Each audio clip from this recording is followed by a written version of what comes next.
So, you finally decided to stop letting your addictions control you. You finally decided that it's about time you take action and stop letting your mobile phone, your video games, hold you back from achieving your true potential. Well, you've landed at the right place, because I welcome you with open arms in this guide to a beginner's 30-day dopamine detox, which will change your life, by the way. Because after this dopamine detox, not only will your addictions let go of you, you will have this extra motivation in your day-to-day life. Hard work will become easy for you. You know, having good relationships with your siblings, with your parents, with your friends becomes more rewarding and fun for you. You will literally feel happier with yourself in your own body, and that is something amazing to aspire towards, bro. You are fortunate you came across this, because last year, 2023, December, the last month of last year, right? I decided to end my year with a positive change in my life once and for all, because I had struggled with being addicted to my phone for my entire teenage. I'm 18 now. That's like 5 years of your life. 5 years that you didn't see your true potential. And this time I wanted it to be different. And so I decided to get onto this 30-day dopamine detox.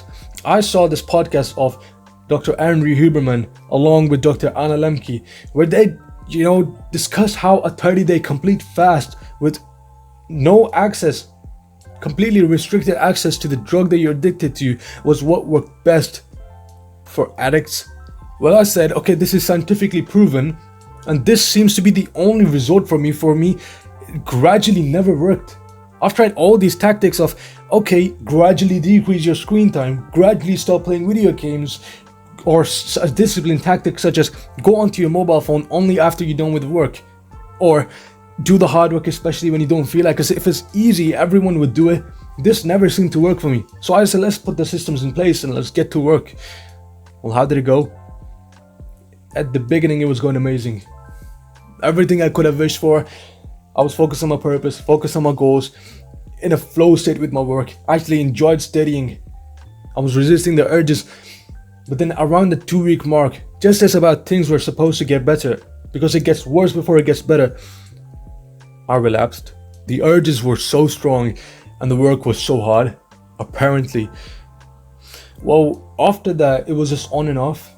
One day of discipline, another day of relapse. One day of self-control, another day of giving into my urges.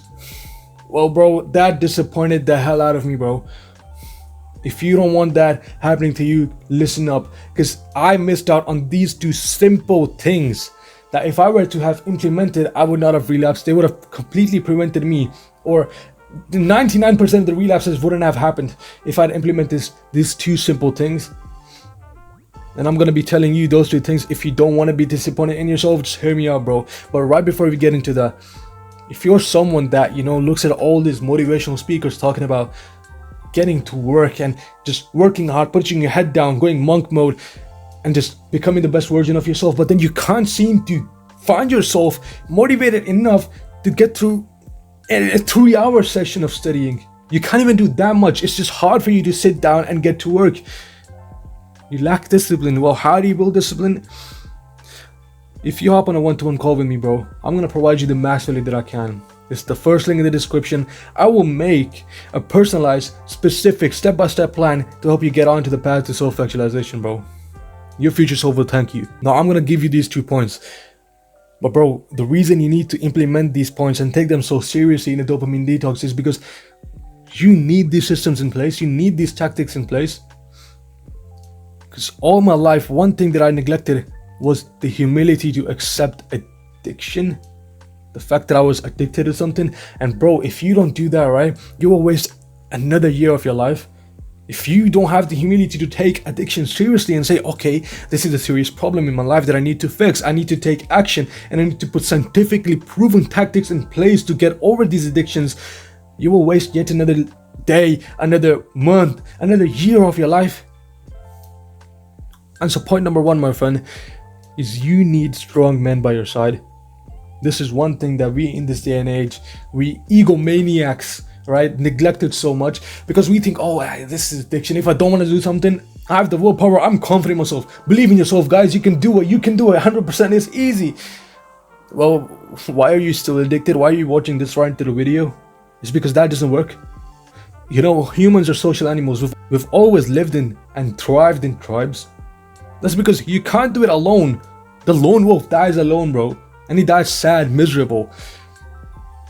You need strong men by your side who are on this dopamine detox with you, who are on this fast with you.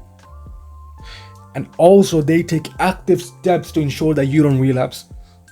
One of the things that I implemented on my dopamine detox is no access to my mobile phone, because that was a main problem, right? Well, what if they take your mobile phone away from you? No mobile phone, right? Instead of just putting it away somewhere where you can go and get it back, why don't you give it to your brother? You give it to your friend, your brother that lives in the same house. And if you don't have siblings to hold you accountable, then just go to your father. And trust me, bro, once you give it over to him, you're not gonna want to ask it back, because it's shameful, right? And that shame will hold you back, then will hold you accountable. You need these brothers with you to hold you accountable. Accountability is what really keeps you off relapsing. It teaches you from your past mistakes and teaches you not to relapse again. If your brothers see you on your mobile phone, or they see you watching a YouTube video that you shouldn't be watching, if they see you on Instagram Reels or something stupid like that, they will point it out, and you will immediately stop if you're a smart, humble man. And then you will immediately stop watching it, and then they'll keep a close eye on you because, bro, I just saw this guy trying to relapse. Hell no, that's not happening on my watch. You see how powerful that is. Because I did not have that in place, I had no one to take my phone away. I had complete access to it, and I could do anything I wanted. I could listen to music. I could waste time on social media. I could do all of this stuff. No access to the drug, my friend. You're not in a mental institute where you literally have no access to a psychotropic drug, for example, weed or something like that. You are at home and you have access to your mobile phone, and that's your addiction. So give it to someone, hand it over to your brother so that he holds you accountable. Now moving on to point number 2, bro. You need a punishment system in place. Just like all these motivational speakers and self-improvement YouTubers. Well, where did that come from? Tell you about having a reward system in place. Okay, I can reward myself with this junk food after I've done this, after I've accomplished today's task, or I can, lay back and relax after I've, have a good week of hard work. Well, even though that's not a really effective system, you need to have a punishment system in place. Because, bro, if you have a punishment system in place that others know about, such as your siblings, right? And they need to be in this on it as well. If you have siblings, you have friends, get them on it, bro. You need other people, strong men beside you to hold you accountable. If you have a punishment system in place, for me, it is now, every time I relapse, right? I donate £5 for charity. Every single time I relapse. And if at the month is adding up to like 20-30 pounds, that's not a good thing, bro. I don't want to give that money away just because I relapsed. So I'd rather just not do it. Like, bro, I'm paying 50 quid, just don't relapse. And the best part is when I relapse, or one of my siblings relapses, he pays the full price. He pays £5. But every other sibling as well who's on it, because we're all on it, bro, we need each other by our side, they pay £2.5 as well. So now every time you're thinking about relapsing, you're not thinking, oh wait, before I watch that video, it's not just me who's gonna pay, it's them who's gonna pay as well. I'm gonna have to face the shame of telling them, oh wait, I relapsed. They're gonna be disappointed at me. Trust me, when you have such punishment systems in place, bro, you're not gonna relapse. It's gonna be really hard, trust me. Don't neglect the power of social interactions with your siblings and with your friends as well. Don't neglect the power of brotherhood. Just put these 2 systems in place. Restrict yourself of all access to the drug, and just watch how your life, your mood, your hard work capability improves so much, your willpower improves so much in the next 30 days. I'm doing it for 60 days now because the last one was 30 days. But on the 30-day mark, I'm gonna post something on my community page on YouTube asking whether you've made it or you've relapsed. It's okay to relapse once or twice, but you must get back to it, bro. You must get back to the fast. If you give up, that's pathetic. That is pathetic. That is weak. And you better not get caught lacking, bro. I'm by your side, bro. I'll root for you. And I wish you the best in your self-improvement journey, bro. The comment section is open if you have any concerns about dopamine detox. You have any questions, any queries, just let me know, bro. I'm here, inshallah. Yeah, take care. Ma'as salam.